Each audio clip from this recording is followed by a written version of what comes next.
Assalamualaikum warahmatullahi wabarakatuh. Jadi pada hari ini kita akan melanjutkan lagi materi kita yang kemarin. Jadi kemarin kita sudah membahas mengenai pengertian dari teks deskripsi. Jadi secara garis besar kemarin bahwa teks deskripsi merupakan teks yang menggambarkan atau menjelaskan sesuatu. Boleh tempat, ya, boleh benda, dan boleh juga orang. Kemarin saya sudah berikan contohnya seperti Anda pernah pergi di pantai. Terus saat Anda pergi di pantai, pada saat Anda pulang, Anda ceritakan pengalaman Anda. Saat pergi di pantai, Anda menjelaskan bahwa di pantai itu panas, di pantai itu ada banana boat, di pantai itu ada pohon-pohon yang dapat melindungi kita dari panas, dan makanannya mahal-mahal, dan masih banyak lagi. Nah, apa yang kamu sampaikan kepada teman kamu, itulah yang dimaksud dengan teks deskripsi. Jadi secara garis besar, teks deskripsi merupakan teks yang menjelaskan atau yang menggambarkan sesuatu.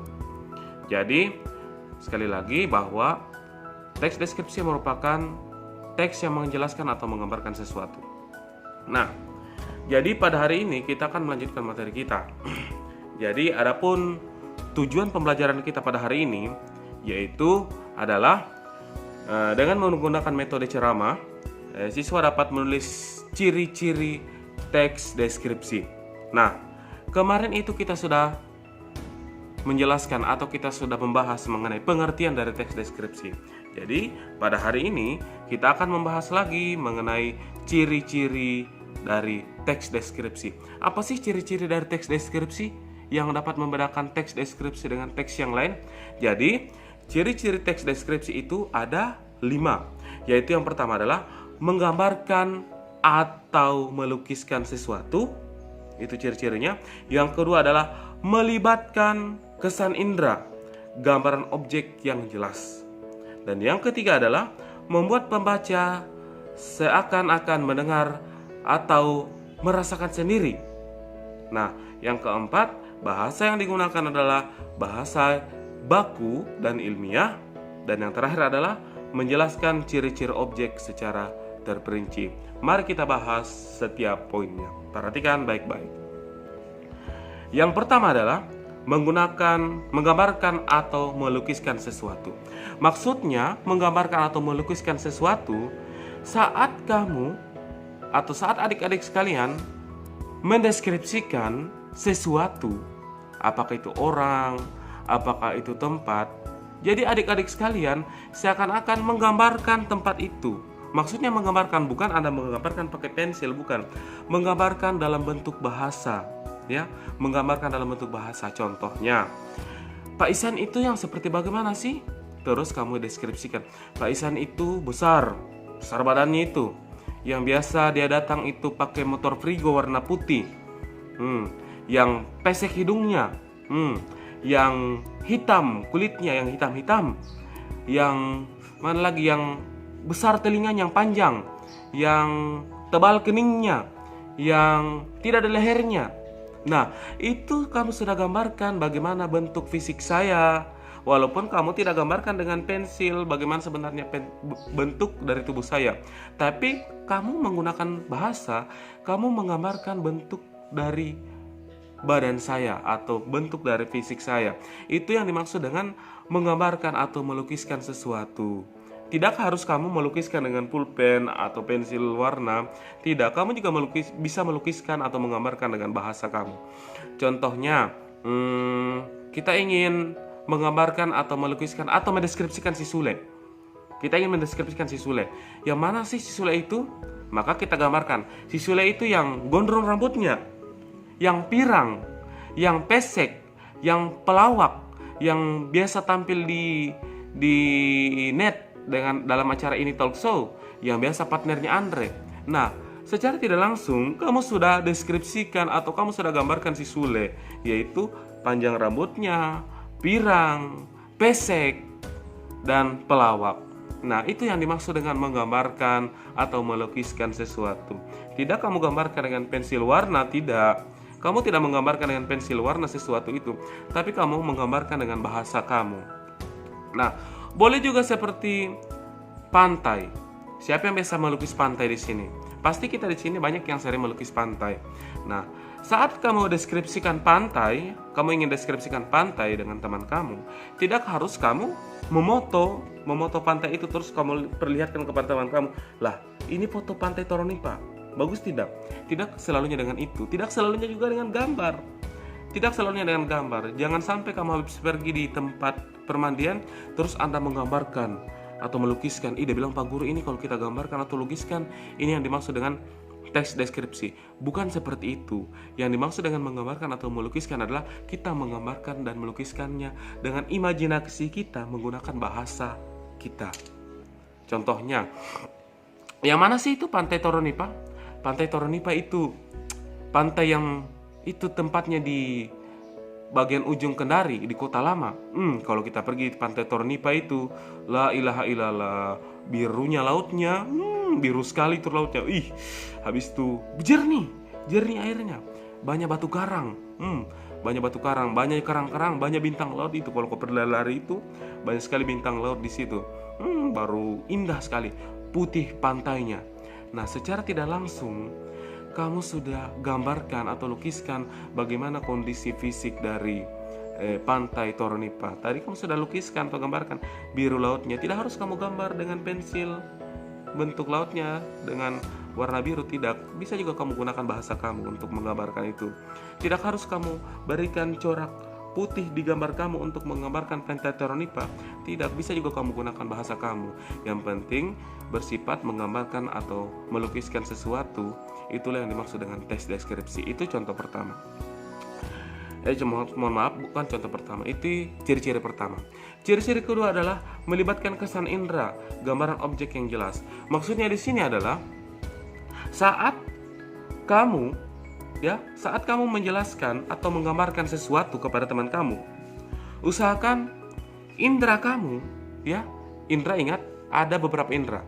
Ada indera pelihat, mata, ada indera pendengar, telinga, ada indera pengecap, yaitu mulut, ada indera penciuman, yaitu hidung, dan terakhir adalah indera perasa, dalam hal ini kulit. Itu adalah indera semua. Jadi saat Anda mengabarkan atau menjelaskan sesuatu, dalam hal ini Anda ingin mendeskripsikan sesuatu, usahakan seakan-akan teman kamu atau kamu sendiri merasakan. Contoh seperti, pada saat kemarin itu saya pergi di pantai Toronipa, sejuknya itu anginnya. Pada saat Anda menjelaskan sejuknya anginnya, seakan-akan kamu merasakan kesejukan itu, kesejukan anginnya.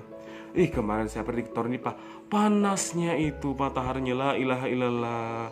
Jadi pada saat Anda mengatakan panas, seakan-akan Anda merasakan panasnya matahari itu. Kemarin saya pergi di pantai Toronipa, indahnya itu lautnya. Pada saat Anda mengatakan indah, atau pada saat kita mendengarkan kata indah itu, seakan-akan kita melihat pantai itu, walaupun dalam imajinasi kita melibatkan indera kita, indera perasa kita. Kemarin itu pada saat saya pergi Toronipa itu ada penjual es di situ. Esnya la ilaha illallah, manis sekali. Sampai-sampai itu air liurku tidak pernah berhenti untuk menetes. Kita melibatkan indera pengecap kita, seakan-akan walaupun kita sudah tidak ada dalam kondisi itu, seakan-akan kita masih merasakan. Itu yang dimaksud dengan melibatkan kesan indera, gambaran, objek yang jelas. Nah, yang ketiga, membuat pembaca dan pendengar, membuat pembaca seakan-akan mendengar dan merasakan sendiri. Maksudnya seperti ini. Ini hampir sama dengan poin pertama, Poin pertama, melibatkan panca indera kita. Jadi seperti ini. Saat kita menjelaskan atau mendeskripsikan sesuatu kepada orang lain, seakan-akan itu kita masih merasakan atau kita masih berada dalam situasi itu. Contohnya kita ingin mendeskripsikan mengenai pantai, seakan-akan kita masih berada di pantai itu. Seakan-akan kita masih berada di pantai itu, walaupun sesungguhnya kita sudah tidak ada di pantai itu.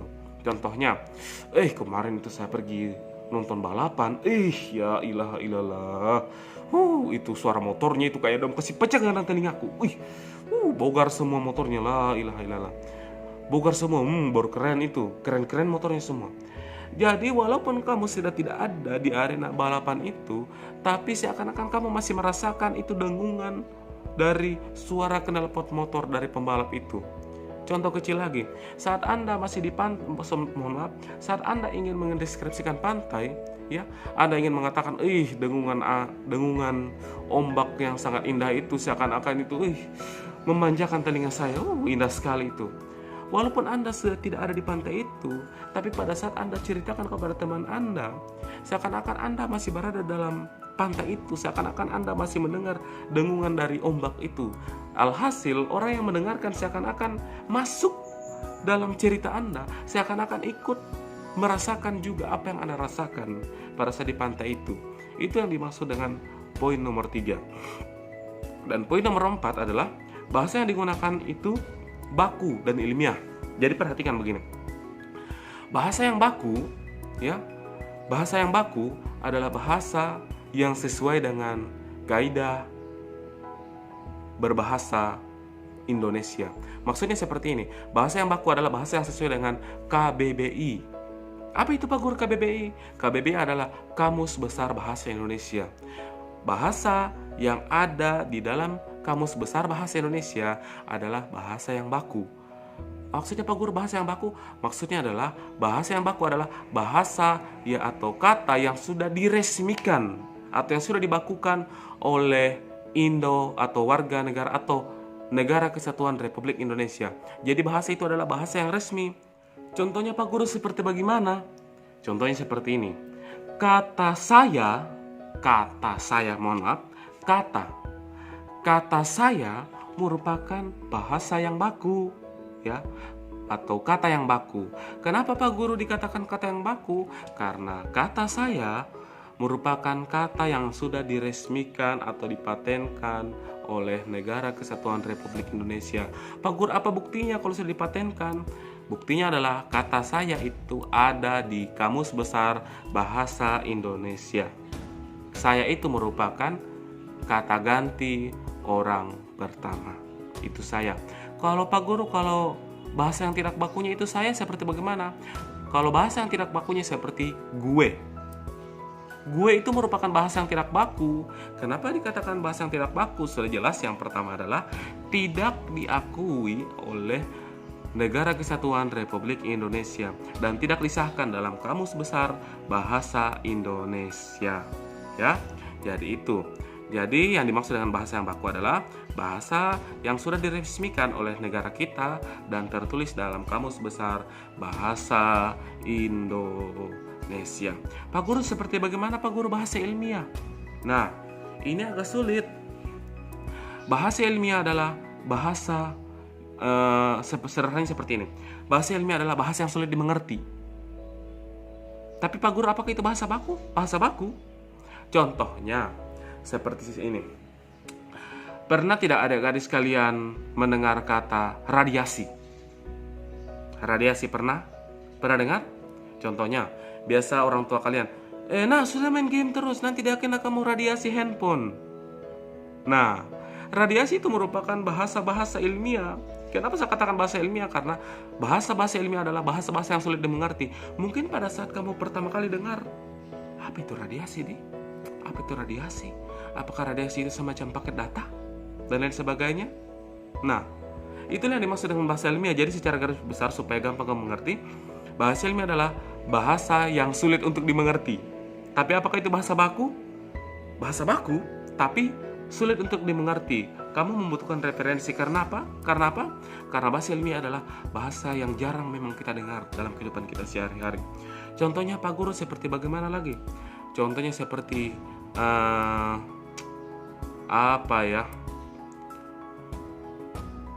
contoh seperti pemanasan global. Pemanasan global. Apa Pak Guru itu pemanasan global, Di? Kenapa kamu tidak paham? Karena memang kata-kata seperti itu adalah kata-kata atau kalimat yang jarang kamu mengerti.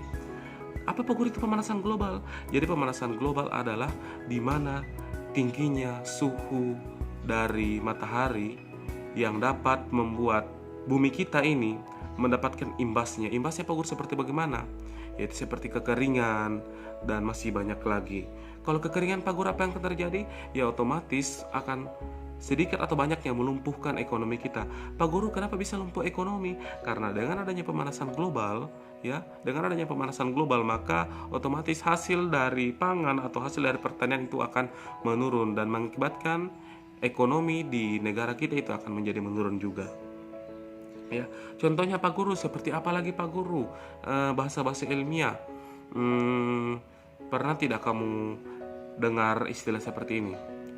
Inflasi. Kamu tahu inflasi? Inflasi itu adalah bahasa ilmiah. Apa Pak Guru artinya? Kenaikan harga. Nah, otomatis kamu tidak tahu kan? Contoh-contoh seperti itu. Jadi bahasa-bahasa ilmiah memang untuk tingkatan kamu di SMP, di MTS ya, masih merupakan bahasa-bahasa yang sulit, bukan sulit, merupakan bahasa-bahasa yang jarang memang kamu dengar. Jadi secara garis besar bahasa ilmiah adalah bahasa yang sulit kamu mengerti. Kenapa dikatakan sulit dimengerti? Karena memang bahasa ini adalah bahasa yang jarang kamu dengarkan. Itu bahasa ilmiah. Contohnya Pak Guru, kalau seperti bagaimana Pak Guru kalau kita memasukkan dalam teks deskripsi? Contohnya seperti ini. Kemarin pada saat saya pergi di Pantai Toronipa, saya melihat ada terjadi erosi, ya, erosi di pantai, ya, yang dapat mengakibatkan banjir berkepanjangan di sekitaran pantai. Erosi, apa itu erosi? Erosi adalah pengikisan pinggir pantai. Apa yang akan terjadi jika terjadi pengikisan di pinggir pantai? Maka secara perlahan-lahan maka air laut akan naik di daratan. Apa yang penyebab terjadi erosi? Erosi itu terjadi karena tidak adanya pohon bakau yang menahan hempasan ombak. Jadi ombak itu harus ditahan juga. Kalau tidak ada pohon bakau, mungkin kamu pernah lihat pohon bakau di pinggir-pinggir pantai. Kalau tidak ada pohon bakau yang menahan arus ombak, maka ombak itu perlahan-lahan akan menggerus pinggir pantai dan lama-lama pinggir pantai itu akan semakin maju ke daratan. Dan lama-lama rumah-rumah di pinggir daratan kalau tidak cepat dipasangkan pohon bakau akan tergerus, akan hanyut, akan diterpa oleh air laut kalau tidak cepat dipasangkan pohon-pohon bakau. Maka dari itu jangan kamu sepelekan itu yang dinamakan pohon bakau, karena dengan adanya bakau maka dia dapat menahan debit air atau arus air supaya arus air itu tidak mengikis daratan. Kalau seandainya dah kikis terus daratan, jangan sampai di kendari itu lama-lama kalau tidak ada bakau itu maka kendari itu akan tenggelam. Karena apa? Karena dikikis terus oleh air laut. Itu contohnya seperti tadi itu erosi. Dan yang terakhir adalah menjelaskan ciri-ciri objek secara terperinci. Nah, ciri-ciri terakhir adalah ciri-ciri teks deskripsi yang terakhir adalah diharapkan saat kamu membuat teks deskripsi itu kamu dapat menjelaskan objek, ya, apakah itu tempat, benda atau orang secara lebih terperinci. Kenapa kamu harus lebih terperinci? Maksudnya di sini terperinci adalah jelas. Kenapa harus terperinci? Karena supaya apa yang kamu jelaskan, apa yang kamu deskripsikan ada perbedaan dengan hal yang lain. Kalau kamu hanya katakanlah seperti begini, kamu ingin deskripsikan Pak Isan, saya sendiri. Kalau kamu hanya katakan Pak Isan itu laki-laki, ya, Pak Isan itu kulitnya hitam, Pak Isan itu ada matanya. Nah, kalau hanya kamu katakan sebatas itu, tidak rinci, tidak jelas, boleh jangan sampai teman-teman yang lain menganggap Pak Isan itu Pak Arpa, Pak Isan itu Pak Tarisman, Pak Isan itu Pak Wahyu, karena sama-sama laki-laki, sama-sama kulitnya hitam, sama-sama tebal kelingnya. Nah, maka dari itu supaya ada pembeda antara Pak Isan dengan yang lain, kamu harus lebih terperinci untuk menjelaskan atau mendeskripsikan Pak Isan. Bagaimana caranya? Pak Isan itu tebal keningnya, Pak Isan itu pesek, Pak Isan itu pipinya itu tebal sekali, Pak Isan itu ciri-ciri suaranya itu bass dia. Pak Isan itu rambutnya itu bola-bola samping. Pak Isan itu agak tinggi tapi gemuk, tinggi dan gemuk. Dan Pak Isan itu motornya itu motor Frigo.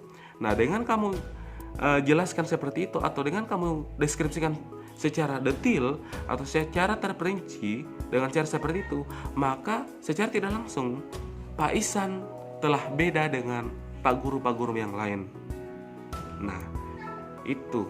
Jadi sampai di sini dulu pertemuan kita, ya. Semoga bermanfaat. Insya Allah kita akan bertemu lagi pada pertemuan selanjutnya. Ya. Jadi hari ini kita sudah menyelesaikan mengenai ciri-ciri teks deskripsi. Jika ada yang ingin ditanyakan, silakan ditanyakan di WhatsApp grup. Jadi sampai di sini. Wabillahi taufiq wal hidayah. Wassalamualaikum warahmatullahi wabarakatuh.